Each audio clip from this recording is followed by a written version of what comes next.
Hello, everyone. Thanks for joining us. I'm Dalton Shetler from the Spartan Sports Network, next to 2000 national champion Mateen Cleaves. Mateen, how are we doing? Oh, man, when I hear that, it just, oh, man, I still get so excited about that, man.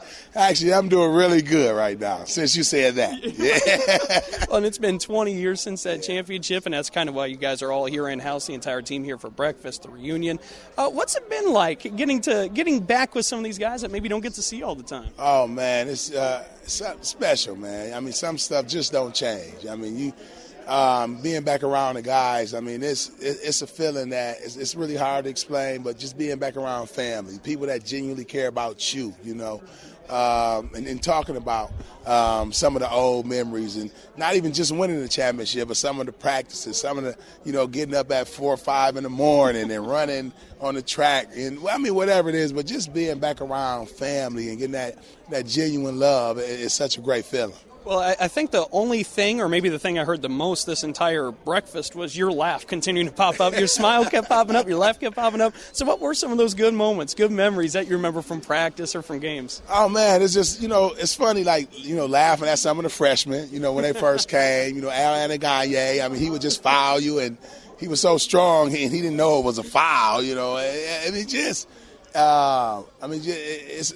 so many. Be honest. I mean, there's so many memories. But the most things, honestly, just that grit, that grind. Remember those days. Working for something, and being committed to it. That nobody else saw the vision. But that core group that we had in the locker room, and just going through that. Every day, staying focused, and the ups, the downs. The covering each other back, being there for people, whatever, if they're going through adversity, whatever it is, just that, that's what I really miss the most. That team aspect, it's really neat to hear. And, of course, some of that, I have to imagine, some of the fouling, some of everything had to come from that war drill a little bit. We were just asking Andre Hudson about it. You want to share any great memories? You want to share what that did? I would love to, man. My fond memory, my best memory about the war drill was I think we lost to Ohio State. And, Coach Izzo, challenged our toughness. He said we were not tough enough. And we come in the next day, and there's football equipment there. And, everybody's kind of looking around like, well, what is this? We did the war drill with football equipment on. Today, they're probably trying to kick Coach out. I don't know if that's even, people I don't know if he could do that today. But back then, we were just trying to. Coach would challenge us in any kind of way, man. And that war drill, man, I was a football player, so I was excited about it. But some of those other guys, to look at their faces when they saw that football equipment, it's still funny to this day. But, hey, he got his point across. Next game we came out, played a lot tougher than what we played. But that war drill, man, I teach my kids that now. Yeah. It certainly helps make them tougher like it did you guys. You guys end up winning a national championship. I do also want to ask about a couple of moments. I remember in the Elite Eight against Iowa State, the moment where there's about 3.5 minutes, I believe, where you're inside 4 minutes to play. You're at the top of the key. You're setting up the offense. Morris Peterson's on the left wing. You throw that lob to him, and that's a moment that fans still chime in at us and say, hey, that was one of the greatest plays we ever witnessed. That was one of the most hyped-up moments they ever had. Can you walk us through that, and how do you remember it 20 years later? To be honest, it was a play that was called in the timeout. And I think Coach kind of had an idea for something else. And Mo Pete, actually, I think, if I can remember, brought that play up. And he was saying, Jamal Tinsley, I think, was checking him, and he said he's been cheating the whole game, because Jamal Tinsley used to like to get in the passing lanes and try to go for steals. And, Pete set him up.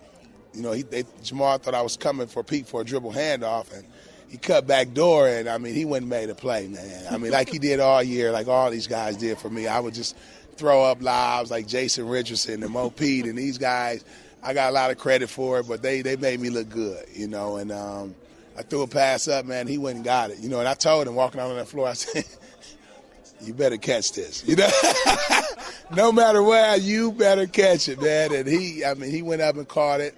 And if you can read his lips, he was running down the court saying, I told you. I told you. And that was kind of at me and Coach Izzo. Like, I told you, you know, to run that play. So, yeah, man, what a moment. Yeah, it absolutely was. And another one I wanted to bring up, too, National Championship Game 2000, you guys are taking on Florida. Mm-hmm. In that game, you go down with an injury. Do you remember 20 years later what was going through your mind as you stepped off the floor in the championship game with an injury? Win. Just win, man. That's all I was thinking about. T-Mac, you know, Tom McCoyak, I mean, was one of the best trainers I ever had, NBA, college, whatever, you know. But when we went in the back and he said, you know, he taped me up and put a brace on it, and I'm like, let's go. You know, that's all I was thinking about was getting back on the floor. I didn't think about my ankle being hurt, none of that. You know, hurry up, T-Mac, get me back on the floor. So, but I did think about, like, why? Because I had went through so much adversity. And even breaking my foot at the beginning of the season, I'm like, oh, no, God, not now, not this moment. We here at the promised land, like, we got to close the deal. And but me and T-Mac, I mean, he's been great. He was great my whole career here. Took me in the back, taped it up, put a brace on it, and that was my focus, just to get back out there and do whatever I could do to help our team win a championship. You do get back out there, the final buzzer sounds, we see that big smile, and you kind of dancing a little bit there on the floor. Do you remember the emotion still to this day, what it was like when that happened? Yeah, man, it's like we did it.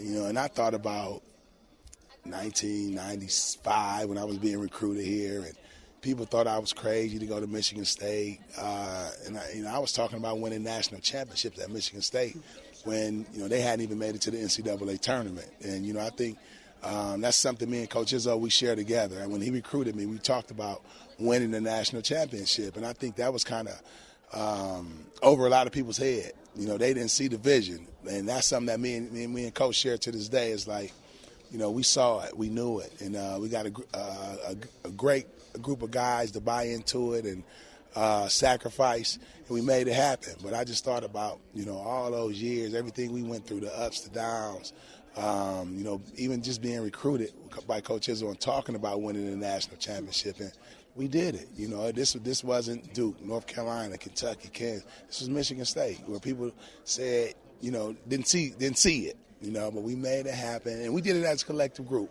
But that's what was going through my mind. That's why you saw the tears flowing, and just thinking about everything we had went through up until that point to win a national championship. And now you think about where Michigan State is, and this will be the last question. We'll get you out of here. I mean, all these years later, 2 decades later, and how they're still going so strong. Is there anything in your mind where when you watch the development of this program, it kind of sticks out to you like, hey, we're part of the ones that laid the base for this? And is there a part of it, too, that after 20 years, does it change at all your memory of the national championship game, or is it just kind of about the same as back when you were playing? No, it gets better as you get older. Yeah, I mean, going through something like that, I mean, it just gets better as you get older.